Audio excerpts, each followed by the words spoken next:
Welcome to Mayin Bends. You've lived here your whole life. For the past 23 years, this small town has been your entire world. But recently, you've thought about broadening your horizons.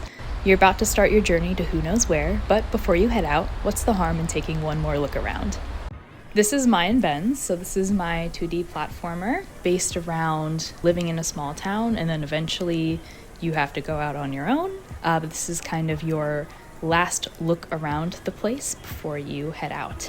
And so there are memories that you can interact with, and you can choose kind of a different dialogue option for each one. And there are also a couple people that you can talk to before you go ahead and leave. And something that I decided pretty early on was that I wanted people to be able to leave the town right away. So if you don't want to interact with anyone or remember anything, you can do that. One thing that I think is important is to kind of reward players for experiencing the world and looking around and being curious. So the concept for this game first started honestly just with a question, which was how much people would be connected to this town and setting based on their interactions and how many interactions they had and how they went. It started off with me wanting it to be very, very dialogue heavy, which it still is, but I'll show my original kind of branch for certain dialogue, which ended up being a lot more than I put into the game.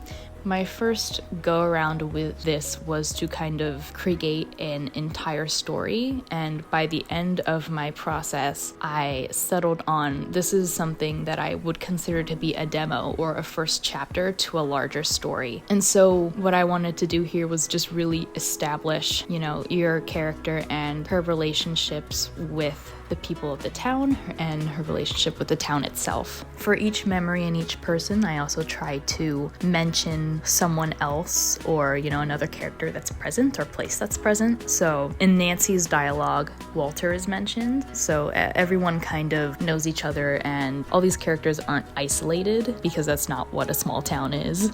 Another part about creating this 2D platformer was kind of hinting at where people or memories are. So, if you're walking around, there's this space above you that you can't really jump onto, so you have to search for a way to get over there. And again, just awarding players for exploring and going around the entire town, the entire map to get to see everyone. So for that telephone pole, initially, there wasn't a sign there or graffiti. Nobody knew that they could climb it because it just wasn't obvious. So the first thing I did was, reverse psychology. If we put some kind of sign that's probably from the town or, city officials, that says don't climb it, people will automatically want to climb it and assume that they can. And then while playtesting, I had a couple of people who actually totally followed the sign and were like, yeah, I'm not going to try to climb the pole at all because I was told not to. And so I came up with the idea that some kid or punk or teenager or whatever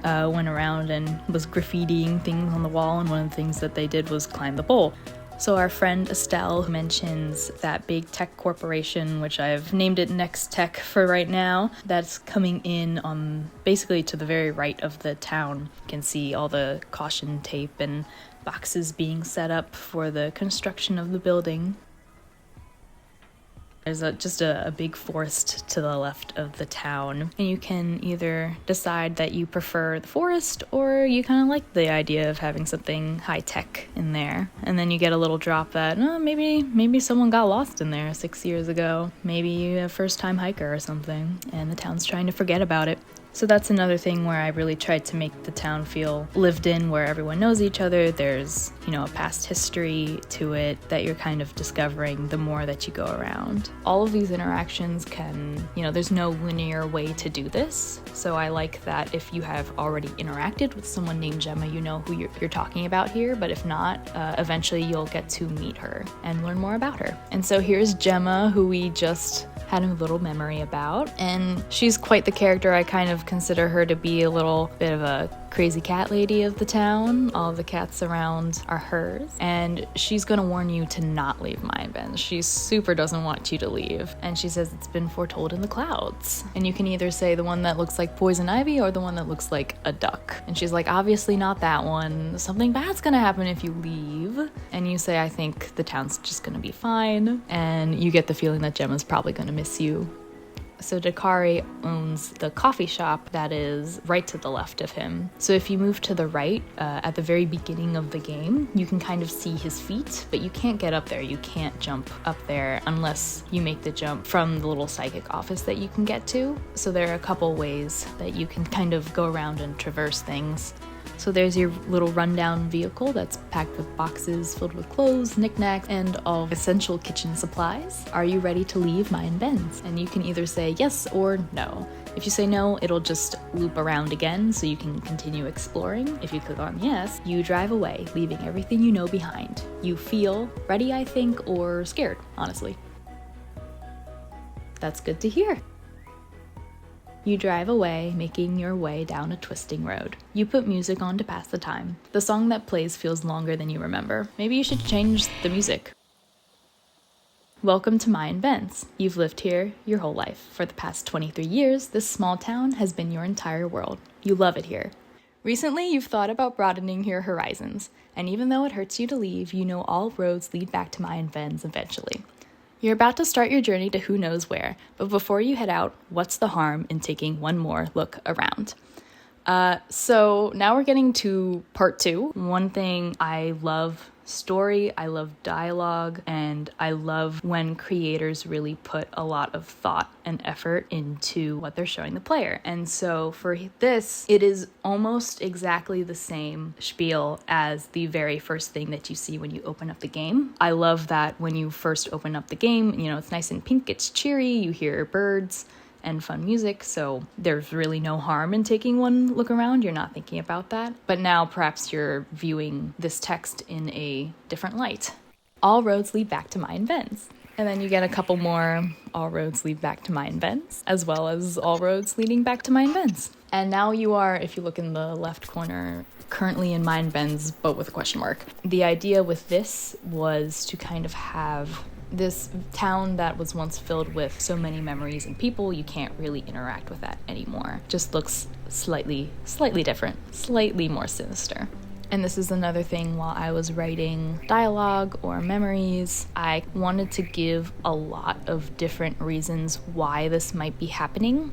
So for one, you have this big tech company that's coming up, that's moving in. And if you've ever consumed media, you know that sometimes tech companies can be a little evil. There's also the forest that's to the left that kind of had an ominous tone to it. And perhaps you're thinking about different dialogue choices in a new light as well. So with Gemma and her, warning that something bad is going to happen if you leave. Maybe you remember that. But something that I thought was very interesting because I ended up, anytime I playtested, I had somebody fill out a form that had questions on it, things to improve, what you liked. But my favorite question on there was, what do you think caused this? Because when people are playing through it blind, they're obviously going to draw their own conclusions. And I think the answer that I got a lot from a lot of people was it could just be nothing supernatural at all. This is your protagonist's own,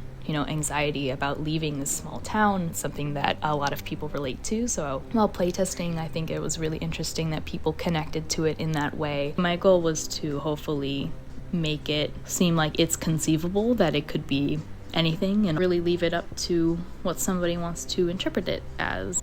This game went through a lot of revisions. At the very start of it, what I had intended to happen is that you would leave, but eventually come back, and the town would be completely different in certain ways. A really great piece of feedback I got from a playtester was you're this protagonist who's saying goodbye to all these people and also having these memories, but you, the player, don't really know these people. You haven't spent 23 years in this town, which is completely correct. So I kind of reframed my thinking into, well, what if this whole setup is you're trying to leave,